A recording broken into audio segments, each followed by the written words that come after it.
Hello, this is Mish, and welcome to this review of A Quiver of Crows. Before I get started, being open and honest, I received this review copy for free, but that will not dictate my thoughts or opinions on this title. So let's get started. So what is A Quiver of Crows? Well, it's a twin-stick shoot-'em-up. It's in a very gothic, dark, ominous setting, has a very high level of difficulty, solo and co-op gameplay. So we have 26 stages where you need to free your fellow crows. Interesting as well around the enemies, so the enemies aren't on a set path, so they're not tracking around a certain way. They just chase you down. As soon as they see you, they're onto you. And there's random spawn points as well by the look of it, so they can sometimes spawn behind you, in front of you, or anywhere. So it gets quite chaotic as you don't know where they're going to come from. That really adds a nice variation to each level, as you will be repeating these levels quite often. As I said, it is very difficult, and once you die, you're starting at the beginning of the level. So we have a couple of weapon upgrades as well, so that I guess you slowly gain new weaponry, and there's a kind of a power-up as well. Well, it is a power-up, and you pick up the ammo from that around. It's strange talking about power-ups and ammo when you're flying a crow. It's pretty weird, but it is pretty cool. Okay, so this is coming onto Steam at a price of $14.99 US. It's been developed and published by Shido, and it's being released on the 20th of October. So from the look of it, these guys have been working on this for a good couple of years. I can't see anything previously from these developers, so this might be their first venture. That looks like their first venture onto Steam, but maybe they've been dabbling in other games before that, I don't know. But they've definitely been working on this for quite some years. So let's talk about, I guess, my thoughts on the gameplay. Is it any good? Graphics and audio. So to start off with, the game says use the controller. When you start up, use the controller. It's what it's designed for. But for me, I didn't enjoy playing this game with a controller. Now maybe that's because I'm generally a keyboard and mouse player, and maybe my skills with the controller aren't as good as my skills are with the keyboard and mouse. But I found the game to be so difficult with a game controller that I was at the point where I was ready to give up. But I persevered, but I changed to the keyboard and mouse. And this worked out a lot better, and I had a lot more success, and the levels which I found virtually unpassable became fairly easy to start with. Admittedly, the levels have become harder and harder now to the point where I'm not stuck, but I'm definitely dying a lot on the latter levels. So I find that interesting that the game really seems to be designed around the twin stick controller, but I found it easier with the keyboard and mouse. That, as I said, that might just be me, but just something to bear in mind. If you get it and you're really struggling with the controller, maybe flick over to the keyboard and mouse. You might have a bit more luck.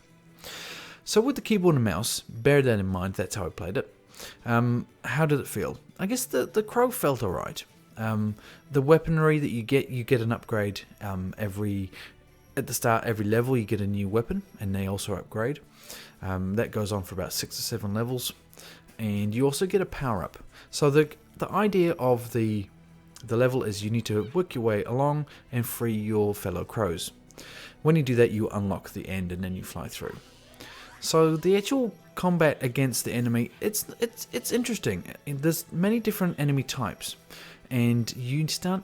Initially, I thought this is a bit mundane, and the actual just using the same weapon over and over again to destroy everything.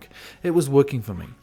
But now, when I've got to about the middle of the game, I think I'm on level 13 or 14, so that's probably coming up to the middle there if there's 26 levels.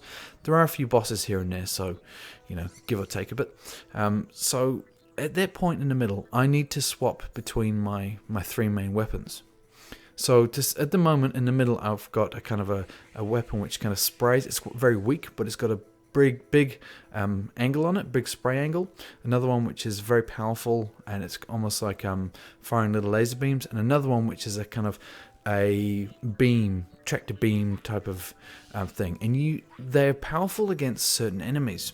Now I really like that idea because it really makes you take note of what you're fighting, swap between your weaponry. So for example, there's these skulls that if you shoot them with anything, they take ages to destroy. But if you use the green tractor beam, it drops them down very quickly. So obviously you want to use that to get rid of them. But bear in mind that you're also going to be fighting other things from other angles. So it can become chaotic and all over the place, and you backtrack to get away from things, and things are spawning behind you. So it's very intense combat. But while I say that, it's positive in that regards. I think they've got that locked down. But more often than not, you're going to find your progress in the level curtailed by a death of some type. So you'll be taken out, and there is no save. Though I guess the level saves where you are, but there's no progress save in the level that you're in. There's no way to manually save it. It's just you die, you start from the beginning. Whilst normally I don't have a problem with this, but for this game, you can spend a lot of time. You can spend, upwards of 6 minutes, 5, 6, 7, 8, 9, a long time on a single level, because things are just spawning in all the time. So you might progress forward, you stuff something up, and you have to fight back, you have to retreat, swapping your weapons. Then all of a sudden you're back, halfway in the level, because things are spawning everywhere. You kind of need to fall back a bit, and then you go forward again, and that can happen a few times. Then if you die, which admittedly will happen a lot, you then get put at the start of the level. Now initially I didn't mind it, but I started losing the inclination to want to keep going. Now, I don't think this is down to the gameplay being bad, because I think the gameplay is fine. I just think it needed a bit of a save here and there, which would just help, because once again, you spend a lot of time in these levels, and after all that time, sometimes you kind of feel it, well, I don't really want to do all that again. I'll just turn the game off and play something else. But in saying that doesn't detract away from the gameplay. The gameplay definitely is solid and is skillful as well. There's a lot of skill required. So overall gameplay, I think they've got it right, but maybe they just want to think about possibly adding saves. I'm not normally a person that wants to make a game easier. I don't think this will make the game easier. I think it would just save an annoyance factor, and a bit of relief when you get to that save point. You can go, okay, cool. If I die now, at least I'll spawn here, and I don't have to spend the next 10 minutes getting to the same point. But yeah, that's once again, that's personal opinion. But I think that might be a general gist that people are going to get from this game. So whilst we're talking about gameplay, let's talk about, I guess, the story, the driver behind the game, the reason why you're doing what you're doing. And there is a story happening, but it's not told. There's no narrative. There's no text. It's more, I guess, you have to free your fellow crows as they've been trapped for some reason. And it looks like it's kind of an apocalyptic situation where all humans are dead, because you do see some corpses. I'm midway through the game, and there's no real story that I'm seeing.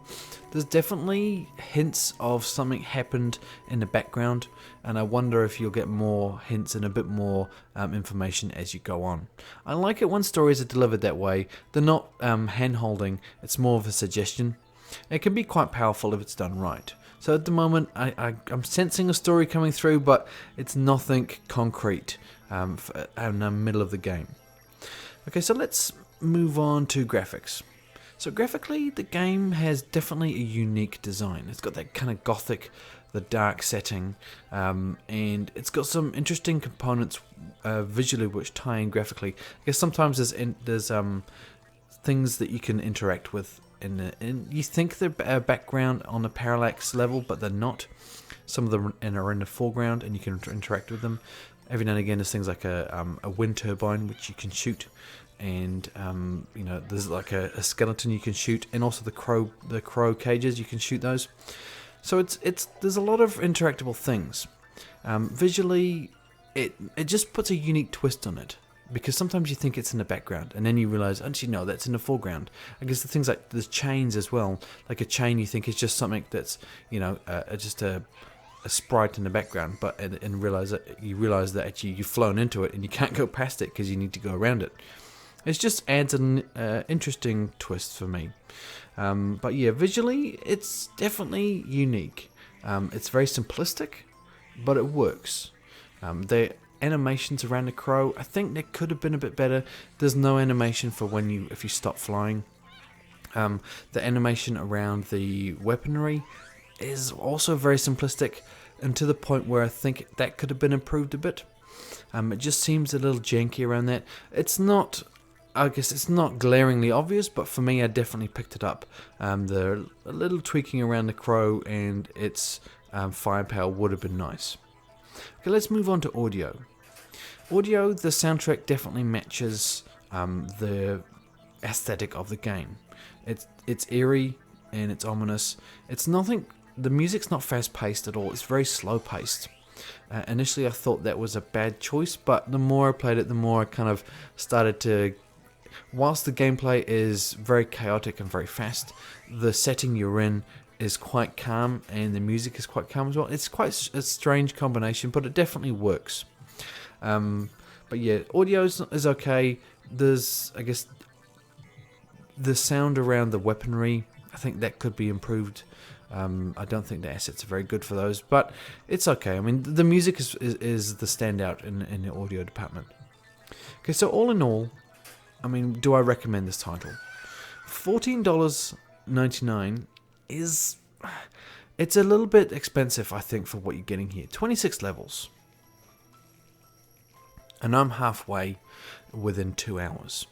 So let's be generous and say maybe 4 hours to complete it. So things are going to get more difficult, so the time is you're going to be repeating more levels.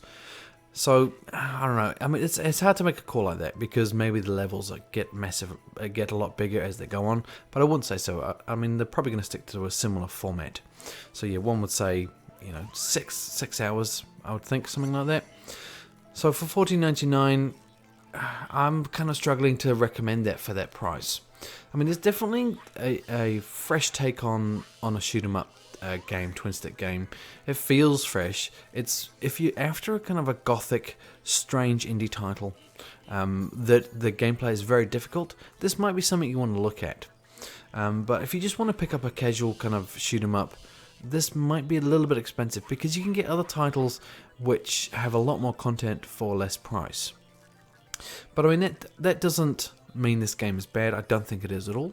I think this game definitely has a lot of charm to it, and it's got that very challenging gameplay, which I do like. But yeah, just the price is a little bit much for a little indie title like this.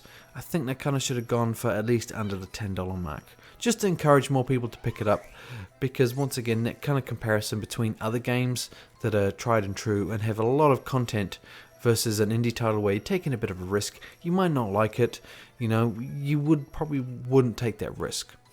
But still, if you're after a kind of a gothic, dark, mysterious title with a chaotic gameplay which is challenging, this might be something you want to pick up. And it will have a bit of a discount on release as well. I think it's a 10% discount on launch. But yeah, so I'm kind of on the fence with this one. I recommend it if you're a fan of shoot 'em ups and you want something, as I said, kind of dark and gothic and mysterious, you might want to pick this up. But if you're new to the genre and you want to just kind of get into the genre, maybe skip this one. But yeah, I'll leave this video here. I hope you gained some valuable insight from it, whether to know to purchase or not. I've definitely enjoyed my time with this game, but these are tricky titles like this, because I just think sometimes people overprice them and it really does put you off. But that doesn't mean the game is bad by any stretch of the imagination. Just maybe they need to rethink that price. But I'll leave it here. So give me a thumbs up if you liked the video, thumbs down if you didn't, and leave me some feedback below. Your thoughts on the game if you pick it up, your thoughts on my review. Always appreciate constructive criticism. And subscribe for future content from myself. I really appreciate your support. If you do that, that really helps me out. Stay tuned for some future content from myself. And until next time, this is Mesh, and I'll see you later.